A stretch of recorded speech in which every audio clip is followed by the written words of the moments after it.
ამერიკის საინტერესო ინფორმაცია საქმიან დილაში ქართველი მხატვრის ნიკო ფიროსმანაშვილის სახლ-მუზეუმი, რომელიც თბილისში მდებარეობს, სარეაბილიტაციო დემზადება. მრავალი წლის შემდეგ თბილისის განვითარების ფონდს შემუშავებული აქვს სარეაბილიტაციო კონცეფცია ნიკალაზე მის შემოქმედებასა და მიტოვებულ სახლზე ჩვენმა ჟურნალისტმა ნინი ლონგურაშვილმა იმუშავა. აქვე აღნიშნავს, რომ სიუჟეტში გამოყენებულია ტელეკომპანია მაესტროს ეთერში გასული გადაცემა უცნობი ისტორიების მასალა, რისთვისაც აღნიშნული გადაცემის ავტორს ნინო განუგრავს მადლობას ვუხდით.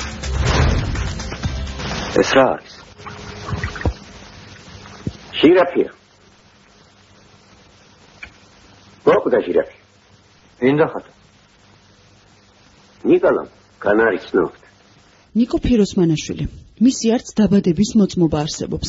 სურათების დიდი ნაწილი დაკარგული ან განადგურებულია. დაკარგულად ითვლება მხატვრის საფლავიც. ფიროსმანის დაბადების თარიღთან დაკავშირებით ესე ვთქვათ უთხოვარ ცნობებს გვაწვდის, ეს გახლავთ ფიროსმანის დის ფეფეს დაბადების თარიღი. 3-4 წლით უფროსი ნატალია დაბადებული არის 63 წელს, ხო ნიკოლა 1866 წელს.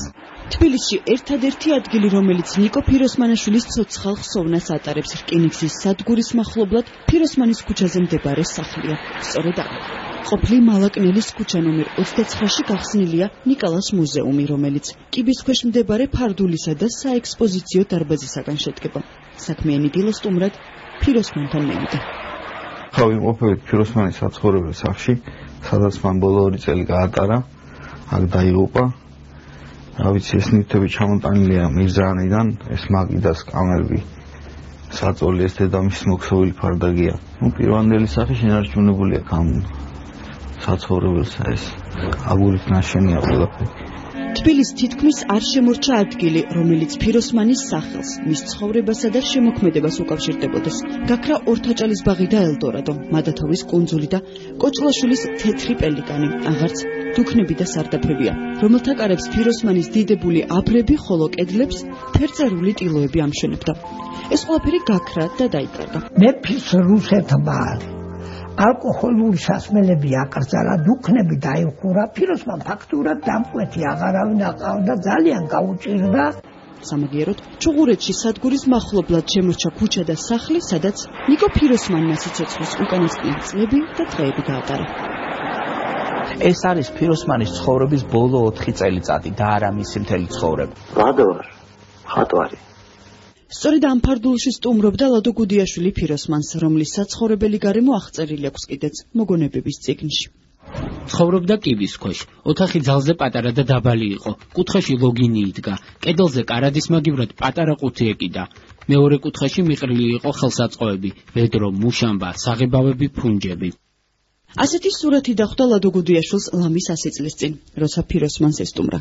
საუკუნის შემდეგ ნიკალას კიბის ქვეშ მდებარე ფარდული სარეაბილიტაციო დემზადება. ჩვენი კვლევის მიხედვით არის დღეს სულ მდგომარეობაში, ძალიან პატარა სივრცე აქვს, მიტოვებულია, ამიტომ ჩვენ სერიოზულად ვიხილავთ შესაძლებლობას, რომ შესაბამის სამინისტროსთან ერთად თუნდაც ან დონორებთან ერთად ეს მუზეუმი ცოტა განვავითაროთ, ანუ მას დიდი სივრცე მივცეთ. გარდა იმისა, რომ საჭიროა ნიკოს სახლს რეაბილიტაცია ჩაუტარდეს, ფიროსმანის მკვლევარები, ჟურნალისტები, ნიკალას მუზეუმის დირექტორი მერია სთხოვენ, მისცეთ მათ პეტრე პავლეს სასაფლაოზე გათხრის უფლება, რადგან არის საფუძვლიანი ეჭვები, რომ ნიკოლა ფიროსმანი სწორედ იქ უცნობი ნიკოლოზის სახელით იყოს დასაფლავებული.